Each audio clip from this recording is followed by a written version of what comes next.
طيبا إذا كنتم أمة محمد أجيبوا السلام منا شاء. بسم الله الرحمن الرحيم.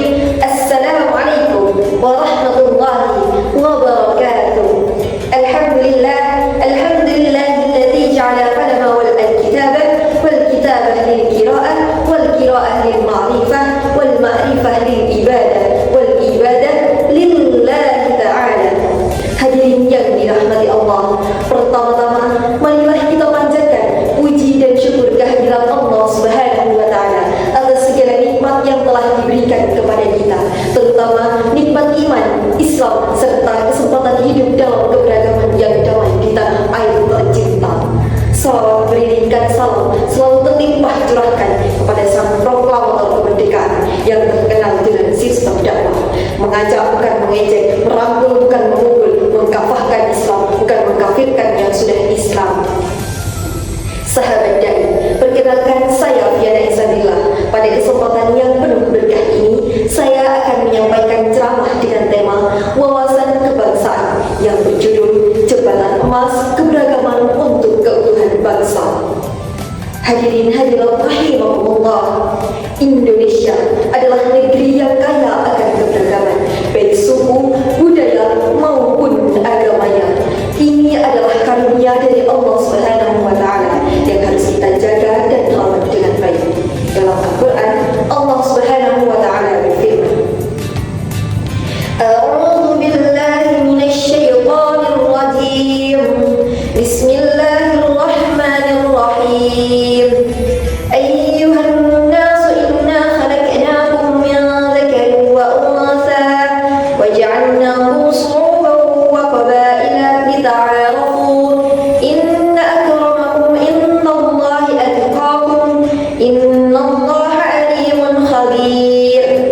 Yang artinya, wahai manusia, sesungguhnya kami menciptakan kamu dari seorang laki-laki dan seorang perempuan. Kemudian kami menjadikan kamu berbangsa-bangsa dan bersuku-suku agar kamu saling mengenal. Sesungguhnya yang paling mulia di antara kamu di sisi Allah adalah yang paling bertakwa. Sesungguhnya Allah Maha mengetahui lagi Maha teliti. Quran Surat Al-Hujurat ayat 13. Ayat ini mengajarkan bahwa keberagaman adalah sunnah Allah, kehendak Allah Subhanahu wa Ta'ala. Yang penting kita tidak pernah membeda-bedakan kasta, kita tetap satu jua. Kita tidak boleh menjadikan perbedaan sebagai alasan untuk saling bermusuhan, tetapi harus menjadikannya sebagai sarana untuk saling mengenal, memahami dan bekerja sama dalam kebaikan. Moderasi beragama sebagai kunci persatuan. Moderasi beragama atau sikap beragama yang tidak berlebihan dan tidak pula longgar. Islam adalah agama yang mengajarkan keseimbangan dalam segala hal. Sebagai umat Islam, kita harus menjadi teladan dalam beragama dengan sikap yang adil, bijaksana, dan menghargai keberagaman yang ada. Rasulullah SAW bersabda, Khairul umuri awsatuha. Sebaik-baik perkara adalah yang pertengahan. Hadis riwayat Baihaqi. Hadis ini menegaskan bahwa dalam segala hal, termasuk dalam beragama dan berbangsa, kita harus mengedepankan keseimbangan dan tidak mudah terprovokasi oleh sikap ekstrim yang dapat merusak persatuan. Hadirin yang dirahmati Allah, bagaimana kita bisa menerapkan moderasi beragama dalam kehidupan berbangsa dan bernegara? Yang pertama, menghormati perbedaan sebagai warga negara. Kita harus saling menghormati dan menjaga kerukunan dengan pemeluk agama lain. Perbedaan bukan untuk dipertentangkan, tetapi untuk dipahami. Yang kedua, menolak kekerasan dalam beragama.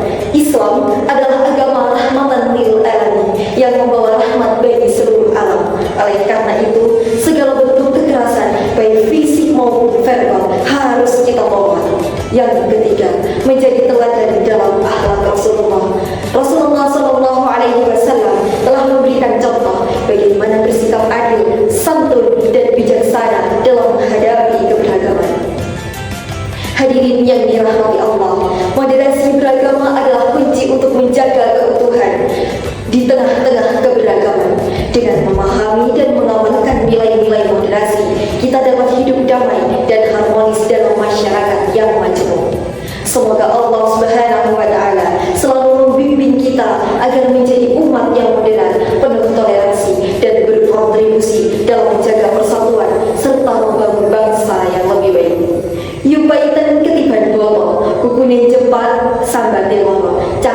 dan atur